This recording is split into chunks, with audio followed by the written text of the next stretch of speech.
Hello বন্ধুরা, তোমরা সবাই কেমন আছো? আবারও চলে আসলাম আরেকটা দারুণ স্বাদের পিঠা রেসিপি নিয়ে। আশা করি আজকের পিঠাটা তোমাদের কাছে খুব ভালো লাগবে। পূর্ব অঞ্চলের বিখ্যাত একটা পিঠা রেসিপি নিয়ে আজকে আমি চলে আসলাম একদম সিম্পলভাবে তৈরি করে তোমাদেরকে দেখাবো। আজকে আমি শুধুমাত্র সেদ্ধ চাল দিয়ে ডাল ছাড়াই অসাধারণ স্বাদের বিখ্যাত চাপটি পিঠা তোমাদেরকে তৈরি করে দেখাবো। সকাল বিকালের নাস্তায় তোমরা এই পিঠাটা বানিয়ে খেতে পারো। দেখতে যেমন সুন্দর, খেতেও দারুণ স্বাদের হয়। তোমরা যদি ঘরেতে সামান্য উপকরণ দিয়ে আমার মতো করে চাপটি বানিয়ে খাও, তাহলে বাইরে আর খেতে হবে না।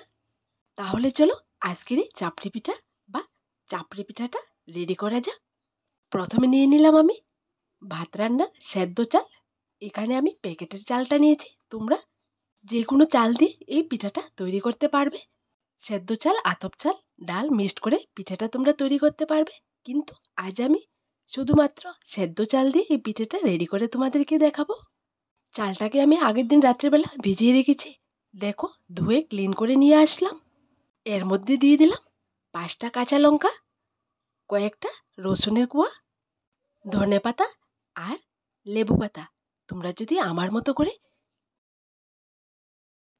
ভীষণ স্বাদের চাপটি পিঠা তৈরি করতে চাও, তাহলে অবশ্যই ধনে পাতা, লেবু পাতা, রসুন আর কাঁচা লঙ্কা দিয়ে তৈরি করবে। একবার বানিয়ে খেলে বারবার খেতে ইচ্ছে করবে, এতটাই স্বাদের হয়। আর দিয়ে দিলাম সামান্য পরিমাণ হলুদ গুঁড়া, যাতে করে পিঠার কালারটা সুন্দর আসে। চাপটি পিঠা বানানোর সময় তোমরা অবশ্যই লেবু পাতা আর ধনে পাতাটা দিয়ে রেডি করবে, দেখবে আলাদা একটা ফ্লেভার আসবে। সবগুলো উপকরণ দেওয়া হয়ে গেছে। এবার আমি ব্লেন্ডারে ব্লেন্ড করে নেব। যখন ব্লেন্ডারে আমি ব্লেন্ড করব, একদম স্মুথ ব্যাটার রেডি করব না, কিছুটা দানা দানা রেখে আমি ব্লেন্ড করে নামিয়ে নেব। তোমরা যখনই এই পিঠাটা রেডি করবে, কিছুটা দানা দানা রেখে ব্লেন্ড করবে, তাতে করে দেখবে পিঠের স্বাদটা অনেকটাই বাড়ে। আজকে আমি চাপটি পিঠাটা একদম নর্মালভাবে তোমাদেরকে বানিয়ে দেখাবো। তোমরা চাইলে চালের সঙ্গে যে কোনো ডাল মিশিয়ে তৈরি করে খাবে, কিন্তু ডাল ছাড়া নর্মাল চাপটিটাও একবার খেয়ে দেখবে। দেখো বন্ধুরা, সবগুলো উপকরণ একসঙ্গে দিয়ে চালটাকে আমি ব্লেন্ড করে নিলাম, একটু দানা দানা রেখে। স্বাদ মতন লবণ দিয়ে ব্যাটারটাকে আমি একদম পারফেক্টভাবে রেডি করে নিলাম। এইবার চুলোর মধ্যে বসিয়ে দিলাম একটা ননস্টিকের প্যান। প্যানটাকে হালকা গরম করে নিয়ে এরপর সামান্য পরিমাণ ব্যাটার দিয়ে আমি পিঠাটা রেডি করছি।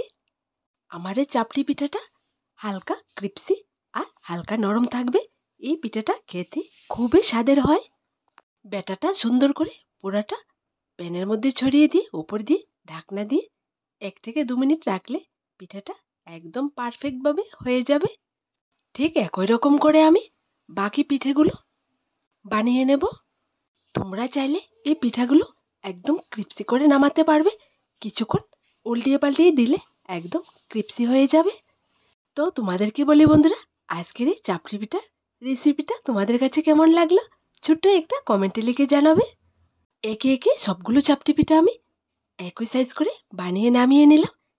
আমার মতো করে যদি তোমরা চাপটি পিঠাটা রেডি করো, একটা পিঠেও ভাঙবে না, নষ্ট হবে না, একদম সুন্দরভাবে ঘরেতে তৈরি করে খেতে পারবে। দেখো বন্ধুরা, পিঠেগুলো দেখতে কতটা সুন্দর হয়েছে। দেখতে যেমন সুন্দর হয়েছে, খেতেও তেমন স্বাদের এই পিঠাটা।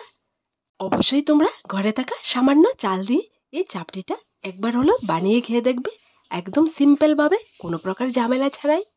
যে কোনো সিজনে তোমরা এই পিঠাটা বানিয়ে খেতে পারবে। আর যদি হয় ঝাল ঝাল পিঠা, তাহলে তো বিকেলবেলার নাস্তায় বা টিফিনে একদম জমে যায়। দেখো বন্ধুরা, পিঠাটার উপরে একদম দানা দানা দেখা যাচ্ছে। এরকম ব্যাটার করে যদি তোমরা এই পিঠাটা তৈরি করে খাও, তাহলে একদমই বলতে পারবে না। একটা পিঠা আমি তোমাদেরকে ছিঁড়ে দেখিয়ে দিচ্ছি। হালকা মুচমুচা, হালকা নরম তুলতুলা এরকম চাপটিটাই খেতে খুবই ভালো লাগে। তো তোমাদেরকে বলি বন্ধুরা, আমার দেওয়া সবগুলো রেসিপি যদি তোমাদের কাছে ভালো লেগে থাকে, তাহলে অবশ্যই আমার চ্যানেলটাকে লাইক, শেয়ার এবং সাবস্ক্রাইব করে পাশে থাকা বেল বাটনটি ক্লিক করে রাখবে। আজ এখানে আবার দেখা হবে নতুন একটা রেসিপির সাথে। সবাই ভালো থেকো, সুস্থ থেকো।